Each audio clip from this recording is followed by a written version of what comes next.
дар дораи дастури супоришҳои асосгузори сулҳ ваҳдати миллӣ пешвои миллат президенти ҷумҳурии Тоҷикистон муҳтарам Эмомалӣ Раҳмон ҷиҳати дасти кӯмак дароз намудан ба мактаб интернатҳо ва хонаҳои пирронсолону маъюбон ба ҳукми анъана даромадааст. дар пайи ин тадбири хай бо ибтикори прокуратураи вилояти мухтори Кӯҳистони Бадахшон ба муассисаи давлатии мактаб интернати ҷумҳуриявии ноҳияи Рӯшон 10 компютери нав барои синфхонаи технологияи информатсионӣ кӯмак карда шуд. дар маросими супурдани тӯҳфаҳои арзишманди мақомоти прокуратураи вилоят роҳбарати вилояти мухтори Кӯҳистони Бадахшон Ёдгор Файзов ва прокурори вилоят Орифзода Парвиз Рустам иштирок намуда дар вазъияти тантанавӣ тӯҳфаҳои арзишмандро дастраси ин боргоҳи чароғи дониш гардониданд. тарбатгирандагони муассисаи давлатии мактаб интернати ҷумҳуриявии ноҳияи Рӯшон меҳмононро хуш истиқбол гирифтанд. зимни баромад роҳбарати вилоят таъкид намуд ки асосгузори сулҳ ваҳдати миллӣ пешвои миллат президенти ҷумҳурии Тоҷикистон муҳтарам Эмомалӣ Раҳмон зимни сафари кории худ ба шаҳру ноҳияҳои мамлакат дар навбати аввал аз рӯзгори тарбиятгирандагони мактаб интернатҳо ва аз ҳолу аҳволи ятимону барҷомондагон ва оилаҳои ниёзманд шинос шуда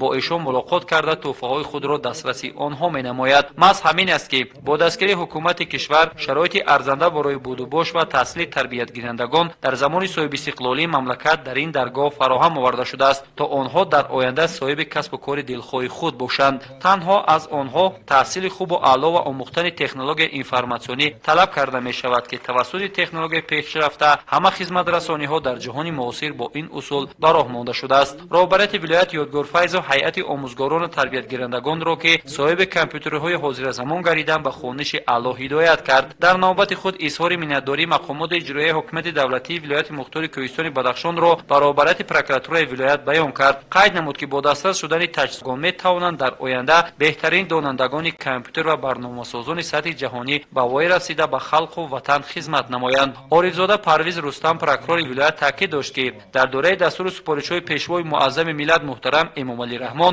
ҷиҳати амалӣ намудани барномаи давлатии компютеркунонии муассисаҳои таълимӣ барои солҳои 2018-2022 ин кори хайрро рӯи даст гирифтанд. прокурори вилоят як синфхонаи муассисаи давлатии мактаб интернати ҷумҳуриявии ноҳияи Рӯшонро бо компютерҳои ҳозиразамон иваз кард, зеро таҷҳизоти синфхонаи мазкур ҷавобгои талаботи имрӯза набуда бо пешрафти давру замон ниёз ба технологияи муосир ба миён омадааст. дастрасӣ ба чунин технология тақозои давру замон буда имкон медиҳад ки дар таълиму тарбияи хонандагон заминаи воқеъ гузорад. масъулини мактаб интернат дар навбати худ аз номи омӯзгорону толибилмон ба пешвои муаззами миллат муҳтарам Эмомалӣ Раҳмон барои пайваста дасти мадад дароз намудан ва фароҳам овардани шароити сатҳи баланд барои буду боши шогирдони ин даргоҳ сипоси хешро арза дошт. ба дастандаркорони ин кори хайр миннатдорӣ гуфт. компютерҳои ҳозирае ки дар муассисаи давлатии мактаби интернат вуҷуд доранд аллакай ОО пентумо 1 ва пентумо 2 мебошанд.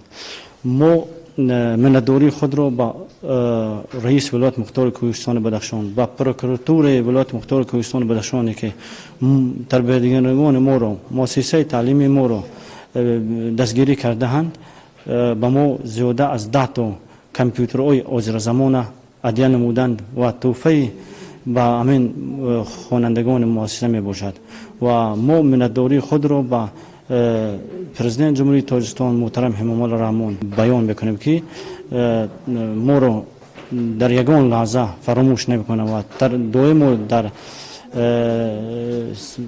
фикри тарбиятгирандагони амин мактаби интернат мебошанд. ҳозиринро бовар кунонид ки ҳайати бисёрнафараи муассисаи мазкур ҳамвора мекушанд ки наварасононро дар рӯҳияи баланди худшиносиву худогоҳӣ ба камол расонанд. ҳайати меҳмонон аз шароити ин даргоҳи маърифат шинос шуда дар синфхонаи технологияи информатсионӣ бо масъулин суҳбати озоду ошкоро доир карданд. зикр шуд ки муассисаи давлатии мактаби интернати ҷумҳуриявии ноҳияи Рӯшон соли 2012 барои 620 нафар бунёд гардида дорои ҳама шароити сатҳи баланд барои будубоши ятимон мебошад. имрӯзҳо дар муассиса 185 нафар ба таълиму тарбия фаро гирифта шуда аз ин теъдод 1 нафар ятими кул ва 32 каси дигар бепадару бемодар мебошад. барои нигоҳубини тарбиятгирандагон 34 омӯзгор ва 15 мураббия дар хизмати шогирдон қарор дорад. фарзона Нодирбекова яке аз хонандагони фаъоли синфи 11 ин даргоҳ мебошад. ӯ таи 2 сол мешавад ки аз ҷамоати деҳоти Савноби Водии Бартанг дар мактаб интернат таҳсил менамояд. ном бурда аз ин иқдоми неки мақомоти прокуратураи вилоят сипоси беандоза баён кард. онҳо метавонанд дар оянда ҳамчун мутахассиси сатҳи баланд ба камол расанд. аз фурсати муносиб истифода бурда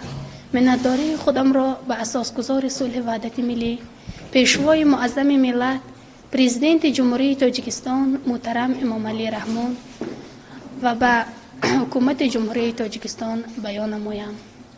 имрӯз ما شکرانه از آن میکنیم که چنین پیشوای مهربان و غمخوار داریم و شرایط ما نیز شرایط بسیار خوب است و امروز برای ما تکنولوژی زمانوی کامپیوترهای معاصر تحفه کردند و ما از این خیلی خرسند هستیم و می توانیم که آزادانه از این استفاده برده و وعده می دهیم که با بهای خوب و اعلی تحصیل نموده در آینده نامبردار و ملت وطنی خود شویم.